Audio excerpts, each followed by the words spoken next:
Here, go ahead, Jonathan. Thank you. Good morning, Coach. How are you doing? Good morning. How you doing? Not too bad. Thank you for asking. What do you think is the biggest challenge or hurdle that you face in this preparation for this year's Super Bowl compared to last year's? You know what? One of the biggest things is just making sure that we don't take this opportunity for granted. One thing that, in preparing, you just want to make sure that we continue to eliminate the distractions. We want to make sure that our guys are focused on the daily task. We want to make sure that we're on the same page and that we're over communicating with clarity. Then on top of that, we get our guys to come out and perform to be at their best. So far, so good. Our guys have maintained their focus. They've done a heck of a job throughout the course of the week. Going into this week, they're ready. They're excited about the challenge. And I tell you another thing, we just need to make sure that we're doing an outstanding job protecting the football. With all that said, as far as us taking care of our business, but on top of that, we got to take care of the football to give ourselves a chance. Thank you, Coach, and happy Black History Month. Thank you. We'll go next to Sam Mellinger. Hey, How you doing, Sam? good, thanks. I'll have a quick follow-up if that's all right. Eric, this is the second straight Super Bowl, right, where your sort of continued employment with the Chiefs has been a topic. You always have a smile on your face. I'm just wondering, like, where do you go to sort of deal with the frustration that I know you feel? Where do you go to deal with that and keep on keeping on? Here's the unique part about that, Sam. I learned a long time ago to learn how to persevere through adversity. But the beauty of it is not so much that I have to persevere because that's going to take care of itself. It's making sure that whatever is taking place with Eric the enemy isn't becoming a distraction and us pursuing our dreams and our goals. So one thing that you got to understand, I'm going to focus on what I need to focus on. Then it's time to turn the page. So at the end of the day, I want to make sure that our guys are ready.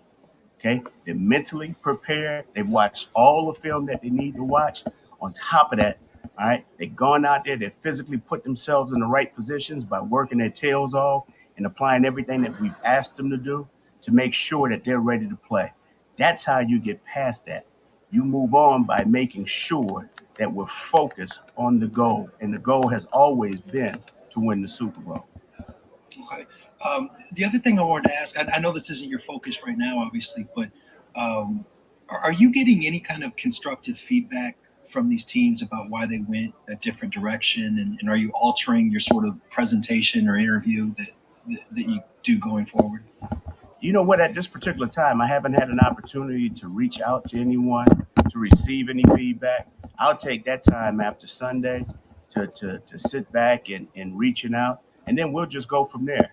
But like I said, Sam, when it's all said and done with, we got from today until Sunday, all right, till kickoff.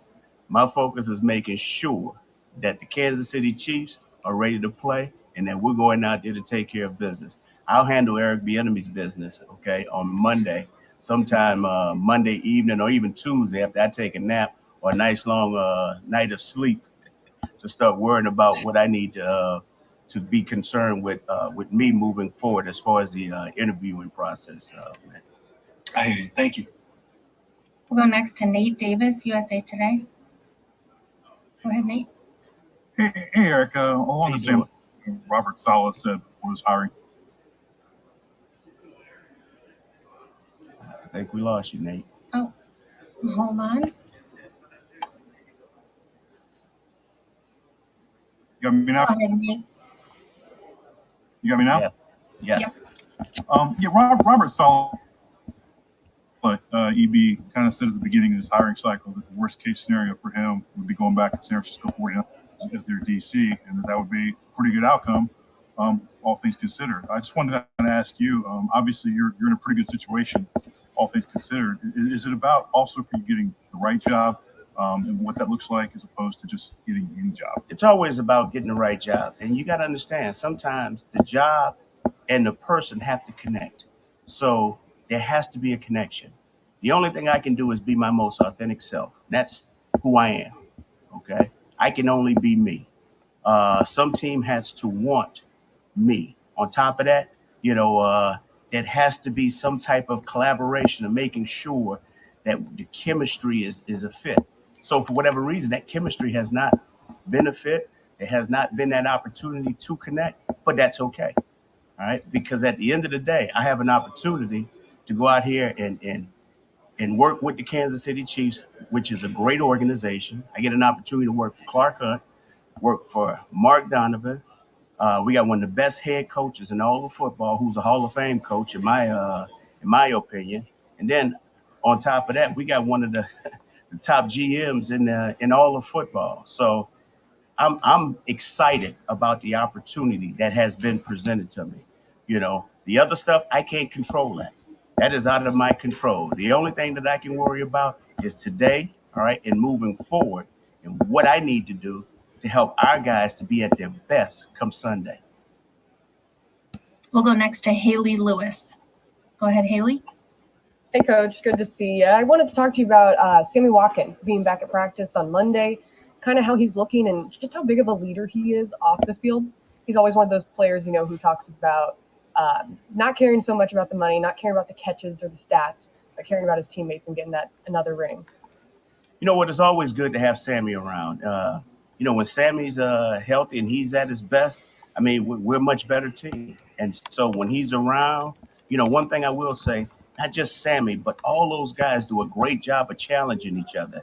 That's the thing I love and respect about that group. And that starts with Greg Lewis. Greg Lewis is a hell of a coach. You know, our receiver coach, he does a great job of motivating those guys. He does a great job of teaching those guys. But on top of that, and it starts at the top with Coach Reed, he allows their personalities to show. And so with that unique group of people, you know, Sammy brings a different presence just because of his physical nature of who he is. He's always talking to those guys about certain things that he feels that can possibly help them, or vice versa, where he's taking advice from them as well. But the thing is that I love the chemistry that they have. I love the connection. And I just love the unique way that Coach Lewis and his assistant, Dave Girardi, does a great job of working with those guys, and the dynamics of that unique setup and that communication is great, because that group has helped us out tremendously. Thanks, Coach. We'll go next to D. Orlando Ledbetter. Go ahead. D. Greetings, Eric. I'm pretty sure I know where you learned to persevere at. Oh, yeah. But just getting ready for the game, you know, what do you all do to offset the Tampa Bay pass rush, which we've seen get kind of riled up here in the playoffs? You know what? Coach Todd Bowles has done a hell of a job with those guys. You're talking about a great coach who's happened to be a great leader of men, who has a great scheme. And obviously those guys have bought into what he's doing, because those guys are playing outstanding. And as we all know, regardless of what side of the ball that you're on, everything starts up front. Those guys up front are doing some things. They're getting after the pass rusher. They're getting upfield. They're creating havoc in the run game. They're also creating pressure in the pass game. So one thing that we have to do, we have to neutralize their rush. We have to make sure that we're assignment sound, that we're playing assignment sound, that we're protecting and keeping the integrity of the pocket, to give Pat an opportunity to step up and do what he needs to do. But on top of that, when it's all said and done with, we just got to knuckle up and go play, you know, and play for 60 minutes. If something bad happens and the player gets beat, oh, well, that happens, you know. We're not going to worry about that play. The only thing that matters is the next play. And we want our guys to have that focus and that temperament, because we want to play this game one play at a time, but also understanding how much of a challenge it's going to be, you know, to making sure that we can sustain that high level of play for 60 consecutive minutes. We'll go next to Matt Baker. Go ahead, Matt. Hey, Eric. How are you a better coach now than you were heading into this game a year ago? Just from the experience, just knowing all the things that we need to do. I mean, it's just like last year, you know, for the first time going as a coach to the Super Bowl, we prepared our entire game plan last week. So having that done and having the experience of doing that, on top of that, just making sure that our guys are not playing the game over and over and over again, but also making sure that they understand the importance of maximizing the opportunity, okay, to be at their best today and to improve at something today to helping them to play the game on Sunday. So those are the little things, just making sure that we remain poised under pressure. I will say this, it's a different dynamic due to the pandemic because we're not out there at this particular time. So now we don't have to worry about family. So that's kind of eliminated some of the distractions that normally occur throughout the Super Bowl preparation week. But there's been a number of things. The beauty of it is we take the lead of Coach Andy Reid, and he's provided the way and he's shown us the roadmap. So the thing that we want to do is make sure we stay true to course to helping us to get to Sunday, where we can go out there, line up, and make sure that our players are at their best come kickoff. We'll go next to Adam Teicher. Go ahead, Adam. Hey, Eric. Good morning. How you doing today? Good morning, Adam. How you doing? Good, good. Hey, you guys, as you know, have had to dig really deep into your offensive line depth. You lost the two guys to the opt-outs before camp. You've lost now both tackles and Osemele. How have you guys been able to piece this all together? Has that been pretty challenging? How would you put that? You know what? It hasn't been a challenge. I'll say this, and I will continue saying this. Coach Heck does a heck of a job with those guys. Coach Heck, our assistant O-line coach, Corey Matei, they do a great job of creating chemistry in that room. As you know, probably just like on any team in the NFL, that O-line group is a very, very unique group. Those guys develop a great chemistry. They hang out together. Those guys are very tight. They pride themselves on over-communicating clarity because they have to communicate. But on top of that, we train our guys, all right, to make sure that they understand at any given point in time in the season, your name can be called upon to be at your best. And when that particular situation arises, all right, you have to make sure that you're ready. You never ever want any players to ever get hurt. Okay, you don't ever want that. But one thing that we do a great job of, and Coach Heck does, we do a great job of developing our O-line. All right, position flexibility means a lot. We want guys that can line up and play a number of positions, not just a left tackle or a right tackle. All right, we need guys who can go out and snap the ball, who can play guard or who can play tackle. Those are the guys that bring a tremendous amount of value to our organization.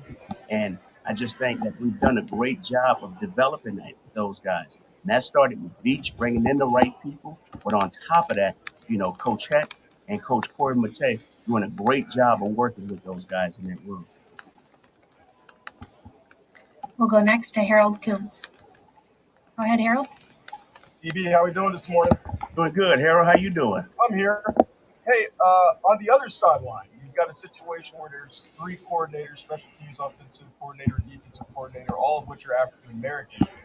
I'm just curious, just your thoughts on how that is kind of developed to a point where you have three coordinators on a team, which you don't see often, and just your thoughts on how things have maybe progressed, even though besides your situation, how things have progressed in the NFL with coordinators of color being in the league. Well, I mean, here we are. I mean, first of all, we're all in the Super Bowl together, so that says a lot about what we've accomplished together, But one thing I will say is, I heard Todd Bowles say this last week to Peter King. He mentioned this. You don't ever want to be recognized for what you do by your race or your color.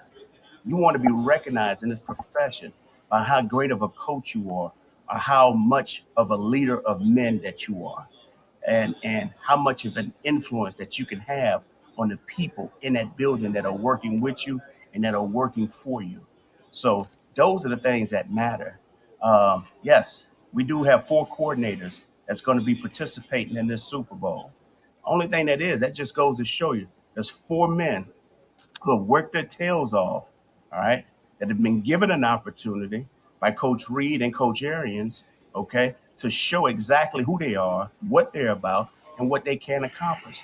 So when it's all said and done with, why we got to keep talking about the color of these particular coordinators when in reality, these ain't nothing but good old fashioned ball coaches who have done a great job of being leaders of men, who obviously know exactly what they're doing, but has been provided an opportunity to do so with the head coach that they particularly work for and that organization. So it just goes to show you that there are great coaches in this league, all right, and plenty more need to be given those same opportunities and given those same windows to go through. We'll go next to Krista Patrick. Go ahead, Krista. Thank you. Good morning, Coach. Thank you so much for your time. Morning. So week 13, right after that Bucks matchup, I heard you say a couple things. One, that you believed every play was designed to score a touchdown, and two, you were still looking for that perfect game. Mm-hmm. And Travis Kelce yesterday spoke about your attention to detail, as many players have. I imagine a perfect game might be a little different to you and I. That's probably a lengthy list. But what would constitute a perfect game for you for this weekend? And do you need a perfect game in order to get that second Super Bowl ring? Well, one thing I want to say is yes, we're always striving for perfection in order to achieve excellence. So, no, we have not played a perfect game. And a perfect game is when we can go out as an offense and score every drive, right? And play flawless. We protect the football. There's no penalties. There's no turnovers. We keep the quarterback upright. We're averaging over 4.5 yards per carry. But all that, we want to strive for that. But when it's all said and done with, we got to make sure that we're doing everything that we can, all right, to help us to win. And so I'll go backwards to go forward. In order to appreciate winning, you have to despise losing. Okay, you have to despise that feeling of what it feels like in the agony of defeat.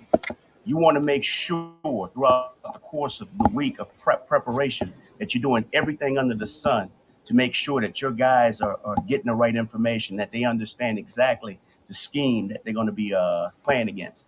But on top of that, you want to make sure that those players are going out there and making the most of it by working their tails off, understanding the importance of route depth discipline. How's an O-lineman going to fit in a run scheme? So the thing is, we want to make sure that our guys are striving for perfection all week long to give us that opportunity, right, to pursue that excellent, opportunity that we will have on game day. Because when it's all said and done with, I explain to these guys on a weekly basis throughout the course of the game, you may be given, regardless of what position that you play, you may be given an opportunity to be great, right? 3 times in that particular game. The question is, have you mentally, all right, and physically prepared yourself for those defining moments? So it's our job to make sure that they're chasing that perfection and striving for it throughout the course of the week. Because come game day, that's when you maximize it and you make it happen. Thank you, Coach. Welcome. Let's go next to Therese Paler. Go ahead, Therese. TP. Coach Bieniemy, how you doing today, man? Doing good. How you doing? Long time no see, bro. Yeah, hey, listen, I'm working hard too. I understand, bro. I got a 2-part question for you, though. Yes, sir. I know your mentality about work, right? I know that you kind of just worry about getting better every day and controlling what you can control. So I apologize if you answered this already, but I think it's important. Mm-hmm. How do you go about making sure that you do those things you need to do and not getting distracted from, hey, interview here, even interview here, didn't get the job? Like, how do you separate and compartmentalize those things so that you make sure that you focus on keeping the main thing? And I do have a follow-up. Well, one thing that I've learned is to focus on the task, okay? And the task has never changed, okay? The goal has never changed. Our goals, all right, are simple. We want to win the AFC West, which we did. We want to establish home field advantage, which we did. And then we want to win the Super Bowl. So one thing, that's always our focus in this building. So my job is to make sure not only are our guys focused on it, but I also have to practice what I preach. And so within that, I mean, we've had a great deal of success here, would have has placed me in a situation where I've been recognized to interview for some jobs. And so those interviews, for whatever reason, I have not been hired, and which is okay, because at the end of the day, I still have an opportunity to go out there and help our team to pursue and obtain our goal. And so, yes, there is a focal point where you're focused on that interview. And once that interview is over, now it's time to turn the page. You know, I can't sit here and dwell in pity, you know, because when it's all said and done with, I have a responsibility to the Kansas City Chiefs. I have a responsibility to Coach Reed. I have a responsibility to this entire offensive coaching staff and our players to make sure that we're mentally and physically ready to go come game day. But that's who I am, okay? And that's how I operate. Gotcha. And, all right, that leads me to the next thing here. Number one, is it weird for you to keep seeing your name pop up in stories all over the place? Like, I know you're not like somebody who like enjoys all that. Like, I do wonder, like, sometimes if you're like, guys, like, why does my name keep popping up? Number one. And secondly, I think it would be helpful if you kind of walk through some of the things that you've done during the off seasons, during the season to improve as a coach, improve your knowledge of the game, just keep getting better at what you do. Well, first of all, to answer your question, no, I did not ask to be the poster boy of this particular situation that I have experienced. At the end of the day, the only thing that you want to do is be recognized for all the things that you have accomplished. And for whatever reason, that has not happened. And that's okay. Because the only thing I know what to do is just to go back to work and continue chopping wood. Because that's who Fern Handy Marie Gibson raised. Okay? You didn't know who that was. That's my mother. She raised me to make sure that I stay focused, right? And I just continue chopping wood. But when it's all said and done with, you know, during the off season, there's a number of things that you do during the off season. You're helping yourself as a coach, you know, where you're learning different ways on how to do things, how you approach things. On top of that, spending time talking to general managers on helping with your growth process, things that you need to be looking out for on the horizon. And then also too, just making sure that you're putting together, continuing to put together your head coaching book, all the little things that you've learned throughout the year and things that's going to help you moving forward. So those are a number of things. But then on top of that, you always want to continue to increase your expertise at what you do. So there's teams to study. There's things to continue to grow with, and also to study different defensive schemes that are on the horizon. So there's a number of things in which I do during the off season to help my football intellect, but also to help me to grow as a person in this industry. All right. And a part of that also too is taking some time off and spending time with my family and enjoying them as well. So I can't utilize all my time, but I will say this, my off time, I utilize it as efficiently as I can to help me as a person to grow. And then when it's all said and done with, my job is to make sure that all the knowledge and wealth that I have gained in this industry, right, I need to make sure that I'm passing this information along to the next man so he has an opportunity to climb up that ladder as well. With that, thank you, Coach. We will see you later. That's it? You're done. Oh, wow. That was fast. Thank you for your time. All right. Are we still live? You are. I'll see you on the other side. Yes, ma'am.